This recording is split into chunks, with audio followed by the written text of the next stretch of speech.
Assalamu alaikum and good morning to all of you. সকলে ভালে আছে। লকডাউন পিৰিয়ডত ঘৰতে সকলে নিৰাপদে আছে আৰু যি তোমালোকক ই লাৰ্নিং অৰ্থাৎ অনলাইন যোগে ক্লাছবিলাক দিয়া হৈছে সেইখিনি ক্লাছ তোমালোকে মনোযোগ দি চাইছা পঢ়িছা হোমৱৰ্কখিনি কৰিছা বুলি মই আশা ৰাখিছোঁ। আজি আমি পৰৱৰ্তী ভিডিঅ' ক্লাছ এই মুহূৰ্তত আৰম্ভ কৰিম। তো আজি আমাৰ আলোচ্য বিষয় হ'ব preparation of profit and loss account, profit and loss appropriation account and balance sheet, অৰ্থাৎ লাভ লোকচান হিচাপ, লাভ লোকচান উপযোজন হিচাপ আৰু উদ্ধৃত্ত পত্ৰ কিদৰে প্ৰস্তুত কৰা হয় এই সম্পৰ্কে আজি আমি আলোচনা কৰিম। ইতিমধ্যে আমি আলোচনা কৰিছোঁ ক্ৰয় বিক্ৰয় হিচাপ কিদৰে প্ৰস্তুত কৰা হয়, অৰ্থাৎ how prepare trading account we have already discuss, so that now we will discuss how to prepare profit and loss account and profit and loss appropriation account. তো আমি একটা উদাহৰণ ল'ম, সেই উদাহৰণৰ জৰিয়তে আমাৰ কনচেপ্ট আমি ক্লিয়াৰ কৰিম যে কেনেকৈ লাভ লোকচান হিচাপ, লাভ লোকচান উপযোজন হিচাপ আৰু উদ্ধৃত্ত পত্ৰ প্ৰস্তুত কৰা হয়।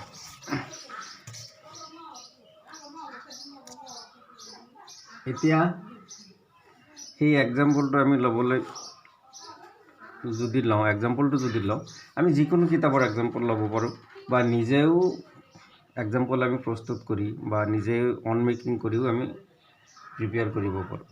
তো অন মেকিং কৰি প্ৰস্তুত কৰিবলৈ হ'লে অলপ সময় লাগিব, সেইকাৰণে আমি ডাইৰেক্ট কিতাপৰ পৰা এক্সাম্পল লৈছোঁ। কাৰণ আমাৰ যিহেতুকে এইটো ভিডিঅ' ক্লাছ, বেছি সময় যিমান সময় বেছি লয় সিমানে ইয়াক ডাউনলোড কৰা বা আপলোড কৰা সময় বেছি লাগে। যিমান পাৰি কম সময়ৰ ভিতৰত আমি ইয়াক কমপ্লিট কৰিম। এতিয়া সেই প্ৰফিট এণ্ড লছ প্ৰস্তুত কৰাৰ কাৰণে যিটো আমাৰ ফৰ্মেট, ফৰ্মেট, সেই ফৰ্মেটটো মই আঁকি আছোঁ। এতিয়া এই ফৰ্মেটৰ অধীনতে আমি profit and loss account, profit and loss appropriation account আৰু বেলেঞ্চ শ্বীট উদ্ধৃত্ত পত্ৰ প্ৰস্তুত কৰি উলিয়াম।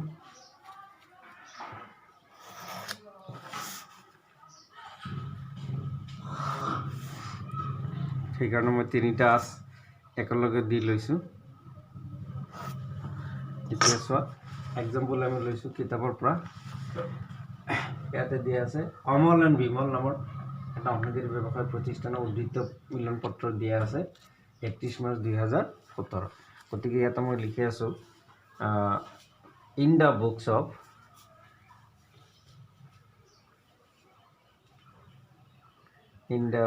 অফ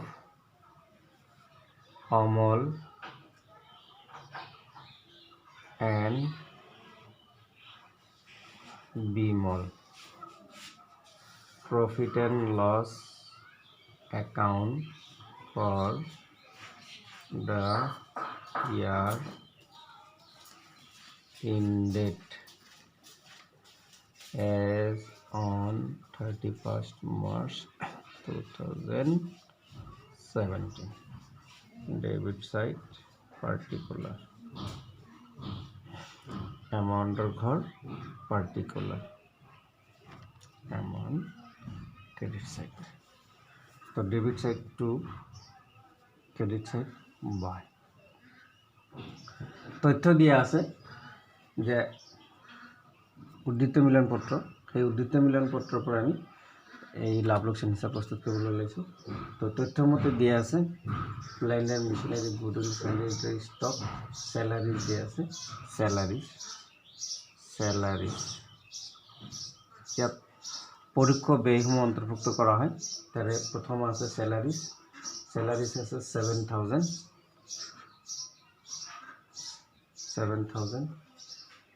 চেলাৰিৰ নামত কোনো এডজাষ্টমেণ্ট নাই। আচ্ছা, তাৰপিছত আছে ডিপ্ৰিচিয়েশ্যন অন প্লেণ্ট এণ্ড মেচিনাৰী এই ডেপ্ৰিচিয়েশ্যন যিহেতুকে অলৰেডি ট্ৰায়েল বেলেঞ্চত দিয়া আছে, গতিকে ইয়াক আমি PL একাউণ্ট ডেবিট চাইডতে লিখিম depreciation on land and machinery 5,000 depreciation on plant and machinery. Books and stationery, books and stationery 1,000 টাকা। establishment স্থাপনৰ ব্যয় establishment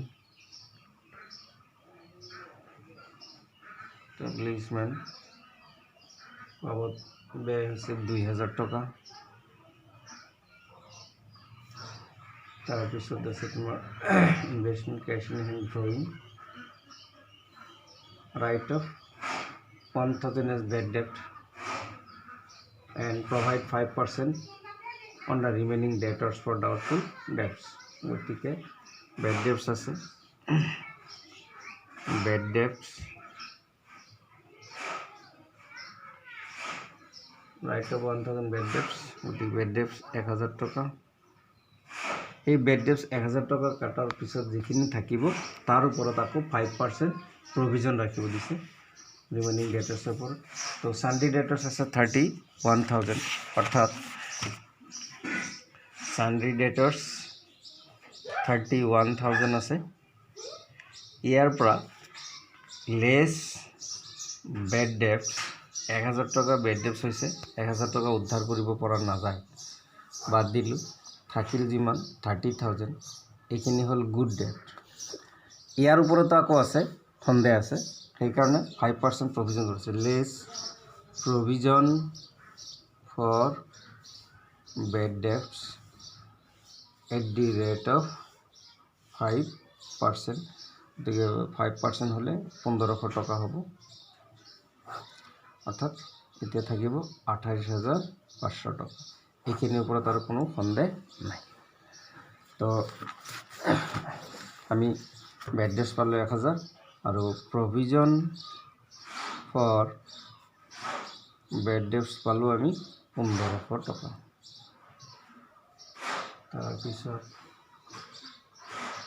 commission receive in advance transfer to interest capital, এইখিনি আছিলে ডেবিট চাইডৰ আইটেম। এতিয়া আমি ক্ৰেডিট চাইডত যাওঁ। Capital sundry credit commission sundry receipt আছে, কমিশ্যন আছে commission sundry receive outstanding interest trading account gross profit, অৰ্থাৎ trading account GP gross profit আহিছে আমাৰ ট্ৰেডিং অ্যাকাউন্টৰ পৰা 50,000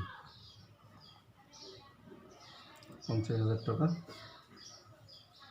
তাৰপিছত আছে ইণ্টাৰেষ্ট অন ইনভেষ্টমেণ্ট, ইয়াত আহিব যিবিলাক পৰোক্ষ income, all indirect income. Interest on investment, বিনিয়োগৰ ওপৰত সুদ পোৱা হৈছে। Interest on investment 200। তাৰপিছত আছে আউটষ্টেণ্ডিং ৱেজেছ, এইটো বেলেঞ্চ শ্বীটৰ লাইবিলিটি চাইডত যাব। সান্ড্ৰি ৰিচিপ্ট, ইয়াত আহিব সান্ড্ৰি ৰিচিপ্ট আছে 200, সান্ড্ৰি ৰিচিপ্ট আছে 200 আৰু কমিশ্যন ৰিচিপ্ট আছে 3,000। কমিশ্যন 3,000। কমিশ্যনৰ ওপৰত এটা এডজাষ্টমেণ্ট আছে, কমিশ্যন ৰিচিভ ইন এডভান্স আছে, অৰ্থাৎ কমিশ্যন 3,000 টকা পোৱা হৈছে। এই 3,000ৰ ভিতৰত 500 টকা আগতীয়াকৈ লোৱা হৈছে বুলি কোৱা হৈছে কমিশ্যন ৰিচিভ ইন এডভান্স। গতিকে আগতীয়াকৈ ল'লে এইটো ব্যৱসায়ৰ বিত্তীয় বছৰৰ ইনকাম নহয়, গতিকে সেইখিনি আমি বাদ দিব লাগিব। Less commission received in advance 500 টকা, সেইটো আমি বাদ দিব লাগিব, যিহেতু এইটো বছৰৰ ইনকাম নহয়, আগতীয়াকৈ লোৱা হৈছে 2,500 টকা। তো এইখিনি আছিলে আমাৰ।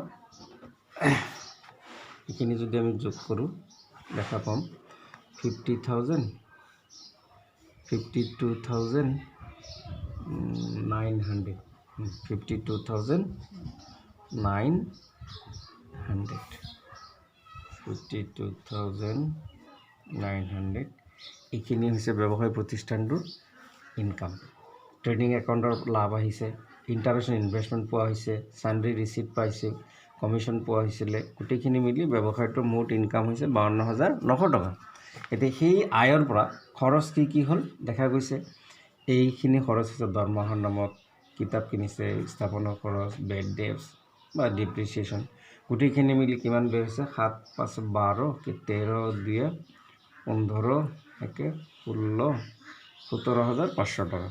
অৰ্থাৎ 17,500 টাকা ব্যয় যদি হৈছে 52,900 পৰা 17,500 টকা খৰচ। 0 0 9 পৰা 5 গ'লে 4, 7 গ'লে 5, 4 পৰা 1 গ'লে 3, 35,400।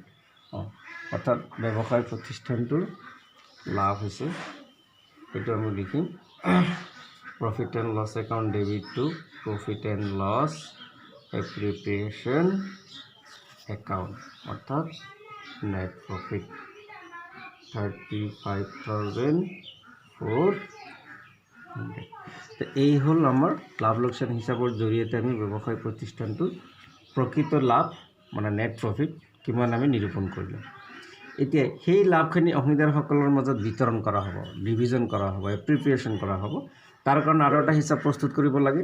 সেই হিচাপটোৰ নাম হৈছে profit and loss appropriation account. অৰ্থাৎ এতিয়া আমি প্ৰস্তুত কৰিম profit and loss appropriation account. Same debit side particular amount, particular amount credit side. তো ইয়াৰ পৰা আহিব আমাৰ প্ৰথমতে PL একাউণ্টৰ পৰা যিটো প্ৰফিট সেইটো আহিব by profit and loss account net profit আহিব 35,400। এডজাষ্টমেণ্টত কোৱা হৈছিলে যে transfer 10% of net profit to general reserve, অৰ্থাৎ যিমান নেট প্ৰফিট হৈছে তাৰে 10% জেনেৰেল ৰিজাৰ্ভলৈ ট্ৰান্সফাৰ কৰিব লাগে। তো নেট প্ৰফিট হৈছে আমাৰ 35,400 টকা, ইয়াৰে 10% আমি জেনেৰেল ৰিজাৰ্ভ ট্ৰান্সফাৰ কৰিব লাগে। গতিকে ইয়াতে লিখিম আমি টু জেনেৰেল ৰিজাৰ্ভ 10% যদি হয়, অৰ্থাৎ 35,400 টকা লাভ, ইয়াৰে 10%, তেনেহ'লে কিমান হ'ব 3,540 টকা, 3,540 টকা। আৰু কি এডজাষ্টমেণ্ট আছিলে এলাউ ইণ্টাৰেষ্ট অন কেপিটেল। তো ইণ্টাৰেষ্ট অন পাৰ্টনাৰ্ছ কেপিটেল, তো পাৰ্টনাৰ আছিলে দুজন অমল আৰু বিমল। তো অমলে মূলধন আগবঢ়াইছে, অমলৰ কেপিটেল 40,000, 40,000ৰ ওপৰত এট দি ৰেট অফ কিমান পাৰ্চেণ্ট ইণ্টাৰেষ্ট বুলি কৈছে এলাউ ইণ্টাৰেষ্ট অন কেপিটেল 5%, 5% হ'লে 4 আছে 20, 2,000 টকা। বিমলৰ মূলধন আগবঢ়াইছে 30,000 টকা, গতিকে সেই 30,000 টকাৰ ওপৰত এট দি ৰেট অফ 5% 1,500 টকা, অৰ্থাৎ মূলধনৰ পৰা সুদ হ'ল টোটেল 3,500 টকা। আৰু আমাৰ এডজাষ্টমেণ্ট নাই। এতিয়া যিখিনি লাভ থাকিব সেই লাভখিনি সেই অংশীদাৰসকলৰ মাজত যাৰ যি অনুপাত আছিলে সেই অনুপাত মতে ভগাই দিয়া হ'ব। এতিয়া যদি কুৱেশ্যনত একো উল্লেখ কৰা নাই অনুপাতটোৰ কথা, তেনেহ'লে আমি লাভখিনি সমানে সমানে ভগাই দিম। তো আমাৰ কুৱেশ্যন পেপাৰত দেখা গৈছে অংশীদাৰসকলৰ লাভ লোকচান অনুপাত উল্লেখ কৰা নাই। তো লাভ লোকচানৰ অনুপাত উল্লেখ কৰা নাথাকিলে সমানে সমানে ভগাই দিব লাগে। সেইমতে আমি সমানে সমানে ভগাই দিম। আৰু সেইটো মোৰ কথা নহয়, এইটো ভাৰতীয় অংশীদাৰী আইন 1932 1932 চনৰ আইন মতে আমি সেইখিনি কাম কৰি আছোঁ। গতিকে এই 25,400 টকা লাভৰ পৰা খৰচ হ'ল 3,540 টকা, আৰু মূলধনৰ পৰা সুদ দিব লগা হ'ল 3,500 টকা। মুঠ এইখিনি ব্যয় 4 0 7 1 4 3 7 7,040 টকা। অৰ্থাৎ 35,400 টকাৰ পৰা 7,040 টকা বাদ দিলে 0 10 পৰা 4 গ'লে 6 থাকিলে 3 15 পৰা 7 গ'লে 8 28,360 টকা এইখিনি ভগাই দিয়া হ'ব টু পাৰ্টনাৰ্ছ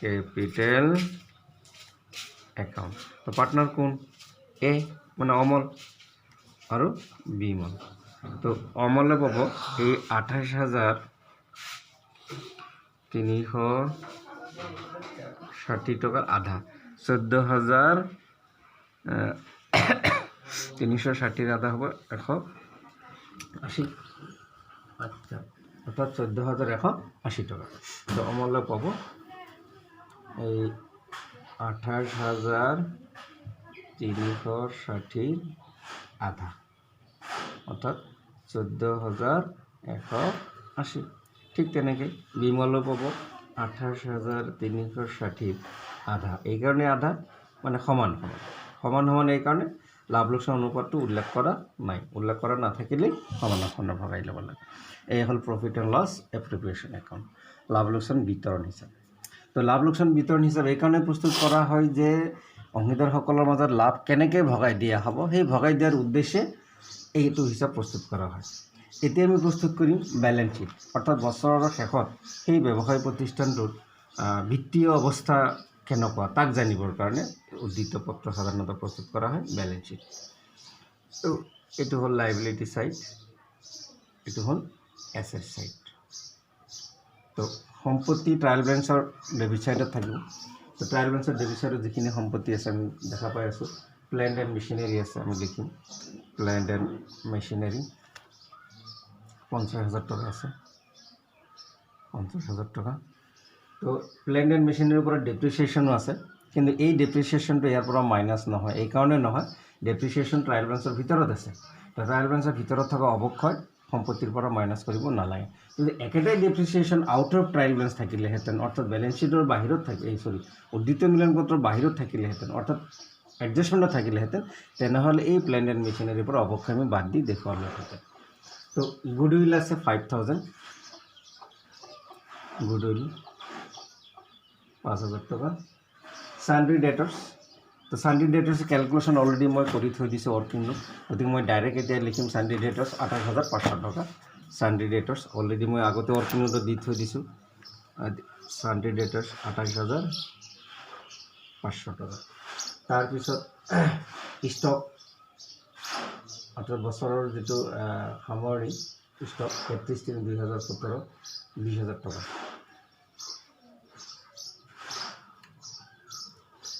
ষ্টক আছে 31/3/2017 20,000 টকা তাৰপিছত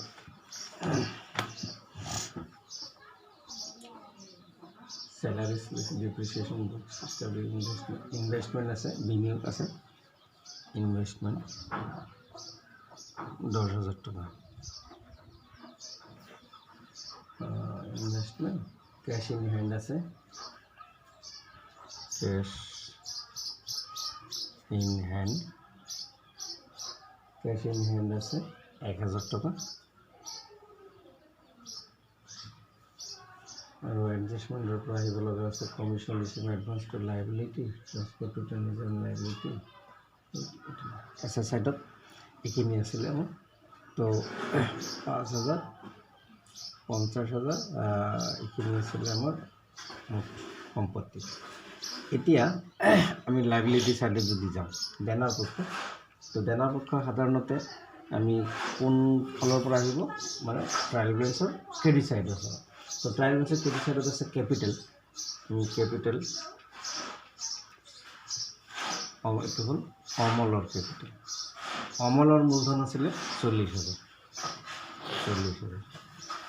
অমলে মূলধনৰ ওপৰত সুদ পাইছে ইণ্টাৰেষ্ট অন কেপিটেল এইটো মূলধনৰ লগত যোগ হ'ব তো মূলধনৰ ওপৰত সুদ পাইছিলে অমলে 2,000 টকা তাৰপিছত অমলে লাভৰ অংশ পাইছিলে শ্বেয়াৰ অফ প্ৰফিট লাভৰ অংশ পাইছে 14,180 টকা 14,180 টকা এইখিনি আছিলে এতিয়া তাৰ পৰা অমলৰ বছৰটোৰ ভিতৰত যদি আহৰণ কৰিছিলে ইয়েছ ড্ৰয়িং আছে এই 4,000 টকাৰ ড্ৰয়িং আমি কি কৰিব লাগিব মাইনাছ কৰিব লাগিব গতিকে এইখিনি আমি যোগ কৰোঁ 40 2 42 56,180 মুঠ হৈ আছে 56,180 এই 56,180 পৰা তেওঁ আহৰণ কৰিছিলে বছৰটোৰ ভিতৰত ড্ৰয়িং আছিলে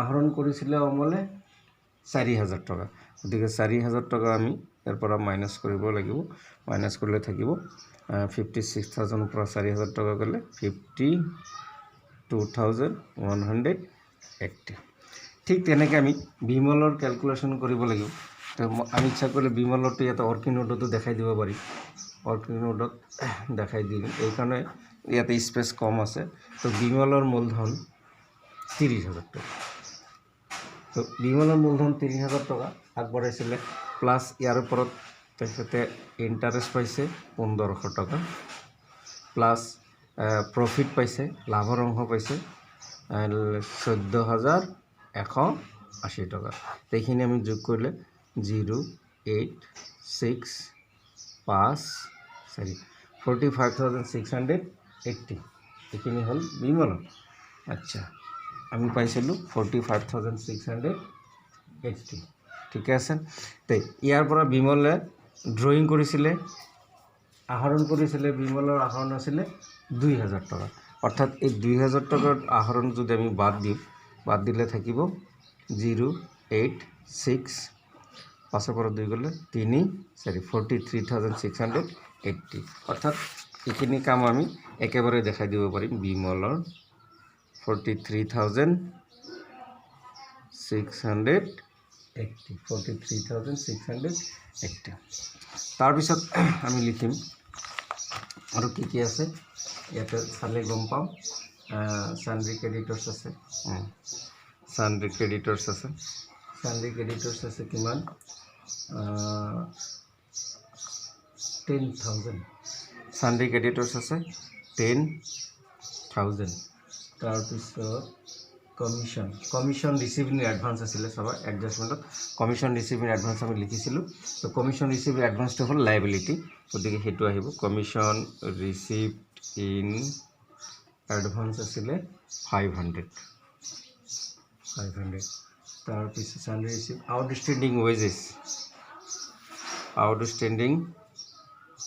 ৱেজেছ অপ্ৰদত্ত মজুৰি সেইটো আছিলে কিমান 600 আউটষ্টেণ্ডিং ৱেজেছ হ'ল 600 তাৰপিছত interest investment trading account bank overdraft আহিব বেংক অভাৰড্ৰাফ্ট কিমান 4,000